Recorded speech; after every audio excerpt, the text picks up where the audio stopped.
Hello friends, this is Deanna with Athena's Palace. Welcome to another video. This one about the universal significations of the sun and the moon. We refer to the sun and the moon as the sect light. And the sect light of the day is the sun, and the sect light of the night is the moon. So those of us that have day charts will have the sun as the ruler of our, will be the sect light ruler in our chart. We'll have a day chart, and those born at night, the moon will be the sect light of our chart, and we'll have a night chart. So we talked about that in yesterday's video a little bit. We're going to go a little bit deeper into what that means, what those different planets signify. They were also known as the luminaries to the ancients. The sun and the moon are very fundamental to astrology. Let's start with the sun. The sun is the heavenly body about which all other planets revolve in an elliptical path around the sun. Now, the planets were known as the wanderers. They were the lights, but they wandered in the sky. They were stars that didn't just go in a straight line. They wandered back and forth and from the Earth's viewpoint, and so they were known as the wanderers. And they do also wander both above and below that ecliptic plane in which they revolve. So throughout the year, the planets, as they revolve through these territories of the zodiac, they are associated with 12 zodiac signs. And the number 12 is associated with the moon, because the moon has 12 cycles in the annual calendar. So we also have 12 months in our year. So it's actually a little bit more than 12, but the ancients chose 12 as the number. Some people argue that it's 13, but 12 is so much more mathematically good for dividing up degrees in a circle and everything else. So 12 ended up being the number that's used for the zodiac. And in a separate video a few days ago, we talked about the sun, how the sun is represented throughout the year. And we went through the zodiac looking at the quality of light. So, you know, from spring, summer, fall to winter, and back to spring again. And we talked about the equinoxes. So I'll refer to the equinoxes and the solstices. So I'll refer you to that video if you want to learn a little bit more about the quality of the light, because that's going to be real important later as we get more deeper into understanding the current transits. So, but this video is more about the archetype. So let's see. I think we talked about the moon and its 12 months and how they're associated with each sign. And the zodiac month starts around the 19th, 20th, or the 21st of a month, and then it runs until the same in the following month. So it's a little bit different than our typical month definition, the different zodiac signs. So as far as archetype, the sun, if I had to sum it up in one word, or Vedias Valens have to sum it up in one word, it would be spirit. And the moon archetype summed up in one word is, let's see, where did I find it? Okay. The sun is spirit and our eternal self, and the desires and ambitions that we undertake, a view within us There's a view that we have when we undertake a desire, a view of something that we feel is an ideal. So we have this view in our mind. We undertake action. We take actions towards this desire, and if the desire is part of the material world, often our satisfaction with what we achieve is not staying with us very long. And we kind of get disillusioned. Oh, wow, I thought that thing was really going to make me happy. I thought that Lamborghini was really going to make me happy. Or I thought owning my own house would give me the happiness that I was looking for. Or I thought getting that, 6-figure job would be the thing to make me happy. And then I could just finally be happy. So whenever we use our sun, which is representing our spirit, to pursue something in the material world, because that's the moon, then we're going to be disillusioned eventually. Even if we get that, we're not going to be satisfied with it.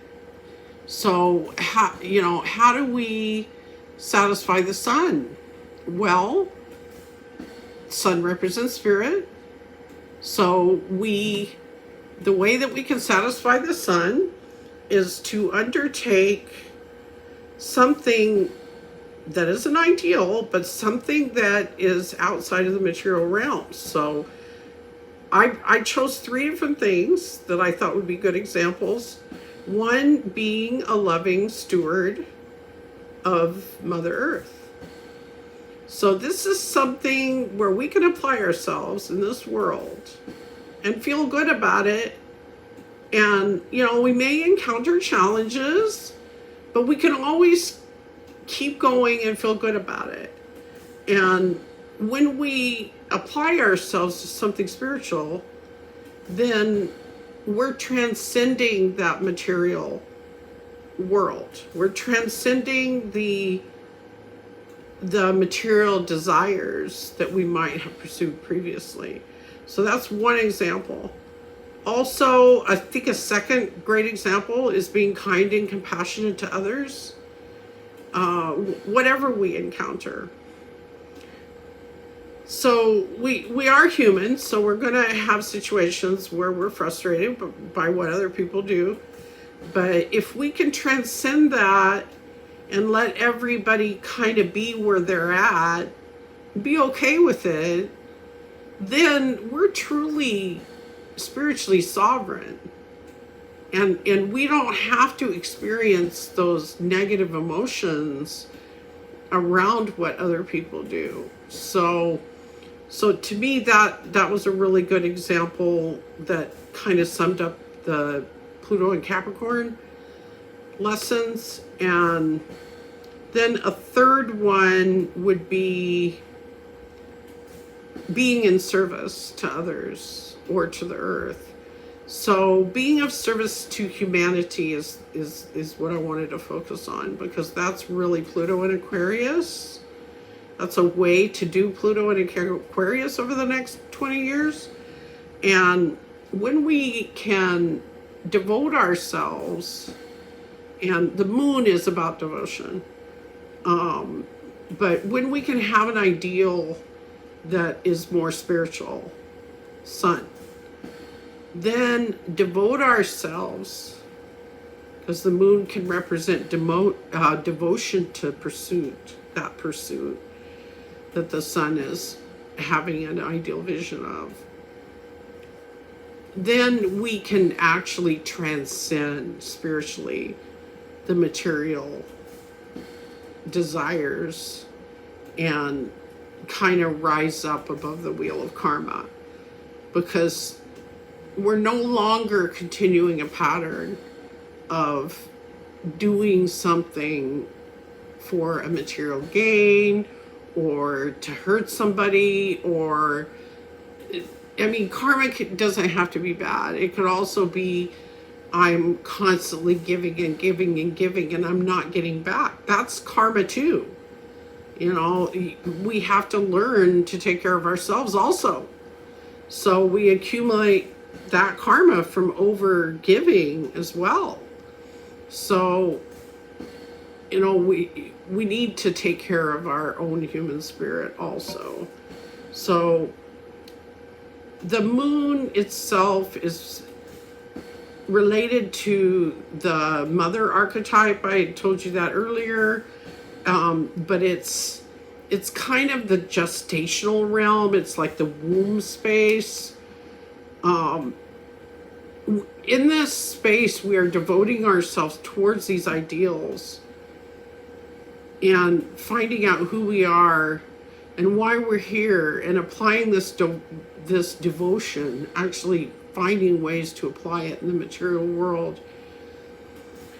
So together, the moon and the sun define the zodiac, and I wanted to give you a quick example, a birth chart example, just so you can see how this is applied, because the sun and the moon are so important that even if you just do a reading on the sun and the moon for a birth chart or an event chart or any kind of mundane astrology thing, you can, or even horary where you're answering the question, you can really give a nice reading just by going in detail on these two topics of the sun and the moon. They're so important in a chart. So the sun will represent the plot line or the storyline of this chart, and the moon will represent a circumstance or a setting or an environmental factors in the chart. So I'm going to use an example of the sun in the 5th house and the moon in the 2nd house. And I'm not going to do signs because that'll make it too confusing. We'll just start out with the houses. So the storyline for the sun in the 5th house will be driven by the desire to have children, joy, pleasure, creativity, or recreation. 5th house, those are 5th house topics. The environment, the moon will be concerned with being self-sufficient, or will relate to money, wealth, assets, business, or income and expenditures. 2nd house. So this person may have a deep desire to have children or to have a lot of fun, you know, maybe go camping, maybe travel, you know, do pleasureful things. And, you know, but they will also have a desire to make sure that they're doing this within their budgets. Their 2nd house moon matters. You know, they're also serious about, you know, managing and being self-sufficient and having enough money to take care of those children that they have. And, you know, they'll not, probably won't overdo the situation of the 5th house, because they're going to be concerned with making sure that the finances are also taken care of. So that's just a quick example, and I think we'll stop there, but I want to thank you so much for watching my video and liking and subscribing to my channel, and I look forward to more videos with you and more discussions about the transits. My next video will be a transit video, so thank you so much. Bye-bye. Mwah.